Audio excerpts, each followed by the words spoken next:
My name is Lisa Laschalt. I'm the Director of Environmental Health with the Charles County Department of Health.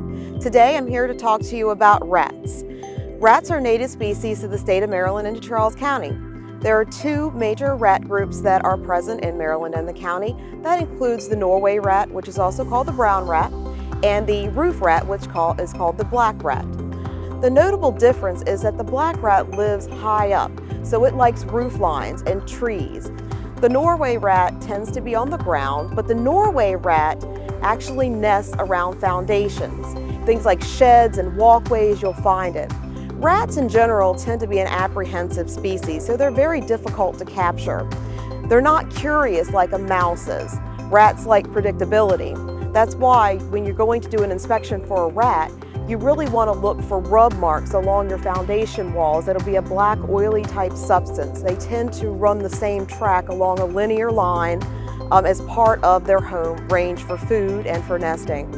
The Norway rat has a home range of about 150 feet. They don't like to travel further than that.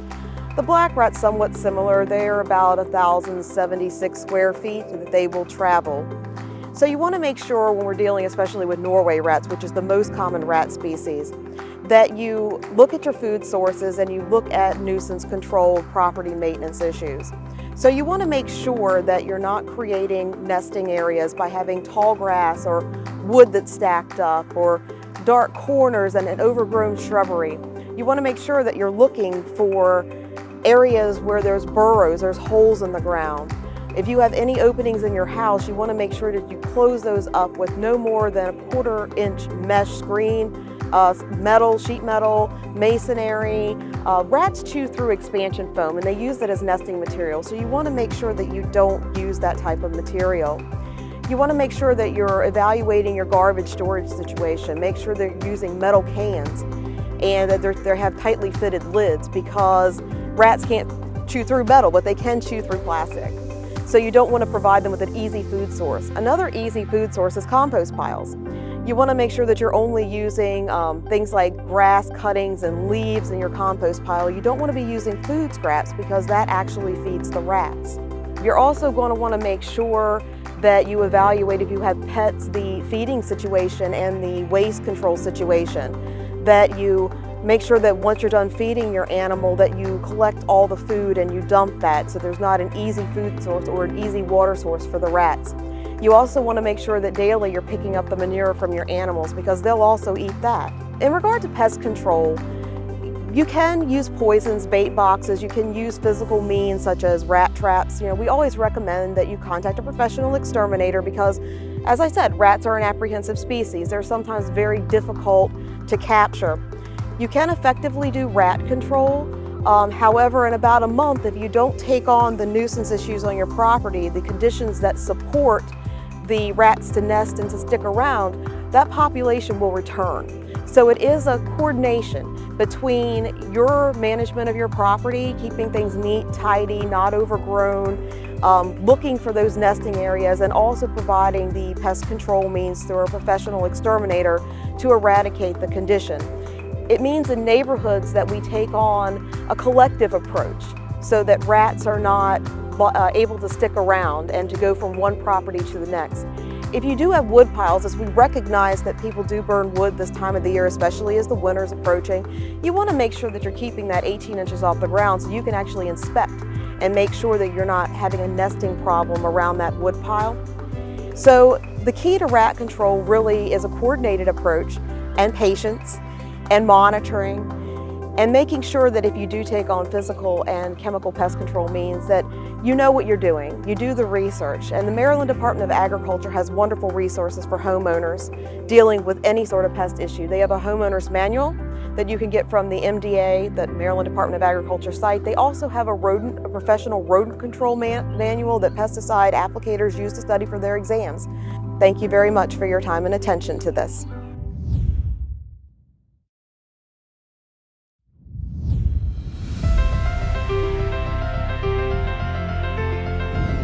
As president of the Charles County Board of Commissioners and the son of a veteran, I would like to thank all the men and women in our community for their dedicated service to our country. As the daughter and a sister of a veteran, I want to take this opportunity to thank all the veterans who have defended our freedom. We appreciate you and thank you. To all veterans of all branches, thank you for your sacrifice, your bravery, and the example you set for us all. In short, thank you for defending our freedoms. Charles County salutes you. As a parent of a veteran, I know what it's like to worry about your child nonstop. I know what it's like to miss them at the holiday table. With that said, I could not be more proud. Thank you to every single veteran who served in our country. I want to take the time to thank our warrior veterans for their service to our country and the awesome sacrifices you make. You will always be in our hearts, and we're grateful for your service. Courage is almost a contradiction in terms. It means a strong desire to live, taking the form of a readiness to die. In honor of all the men and women who served and continue to serve this country, Happy Veterans Day. Thank you for your service and your sacrifice. Veterans Day is a good time to remember that our freedom is not guaranteed. It's protected by the men and women of our armed services. To those who secure our way of life, thank you. Veterans, thank you for your sacrifices and your valor, for protecting us. Thank you for your courage and your strength during difficult times.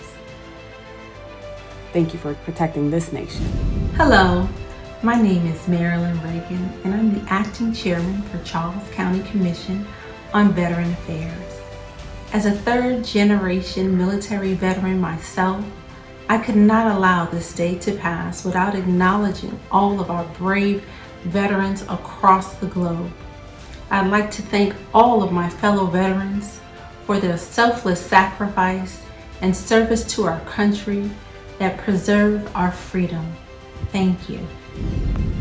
Hi, I'm Mark Belton, the Charles County Administrator and a proud Navy veteran. I have sincere appreciation and gratitude for our veterans and know firsthand the sacrifices they've made for our country.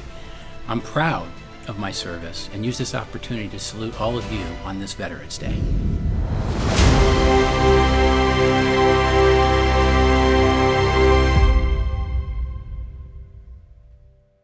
There's good news from our Department of Community Services housing program. Look for upcoming podcasts where we share our news and talk about the program with special guests. To listen in, visit podcast.charlescountymd.gov. Listen in your home or on the go. Help keep your family and community protected. An annual seasonal flu vaccine is the best way to help protect against the flu. Skip the line at your local pharmacy and get your flu shot at the Charles County Department of Health, where drive-through flu shots are being conducted. To find out more, head to charlescountyhealth.org.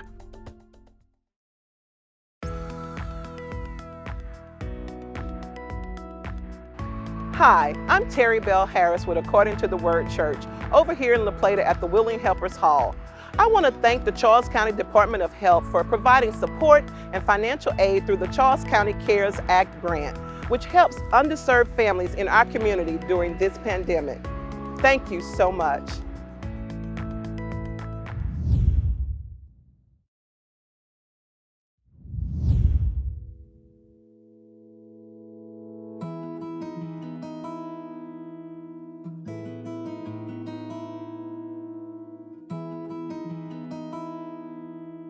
So the Alexandria Cemetery project really began as a partnership project with the African American Heritage Society when Dorothea Smith approached the county with some grant funding opportunities and asked if we had ideas on good projects that we could work together on.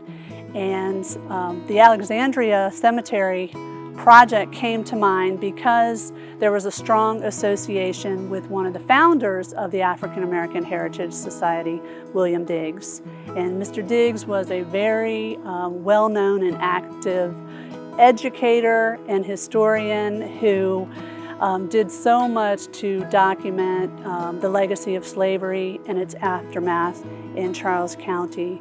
So Charles County is involved because we have a county archaeologist who works with a group of volunteers, and they have expertise on documenting and mapping cemeteries. So we enlisted the help of Esther our county archaeologist, and she worked with our partners in the Charles County Archaeological Society of Maryland to agree to come out and to spend a day in the field measuring and documenting the unmarked graves that are part of this cemetery.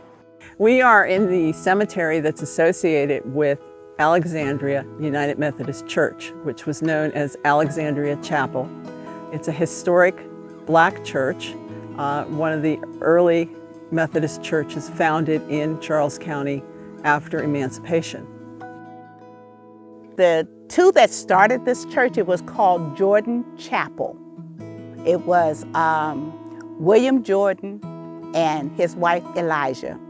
When William was freed as a slave, he purchased land from his former slave owner, and he built a log cabin, and they would hold services in the log cabin. Then when the log cabin got too small for the crowd, they purchased another acre of land and they built the church. On this particular site was the site of the very, very first church and schoolhouse. And as you can see, the steps are still standing. These are the steps to the original church. They would use it as a church on Sundays and then clean it up and for school during the week. This is a historical site, and some of the graves here are dated back to 1800, and it's basically a family cemetery, family and community cemetery, where a lot of the graves here are members from the old Alexandria Chapel. Actually, some of the graves here were from the first church that was erected here. Well, a lot of the graves aren't marked, and they may have been marked with wood crosses or some sort of wood marker early on that's long since rotted, because of course people were being put in here, before they could afford the stones. So since they're not marked any longer, what we're trying to do is locate what we call grave foci, which are the little indentations where the graves are located. And that way we can celebrate the lives of those who've gone before us, especially those who were enslaved. And a lot of those people are buried here in the cemetery. They got their freedom, they built their church, they're buried here, their families are buried here. So it's a lot of history, a lot about family. That's what's important about this place, is remembering those people who came out of slavery, and it's like, hey, you're free. Now what? Build the church, build the community, celebrate your families.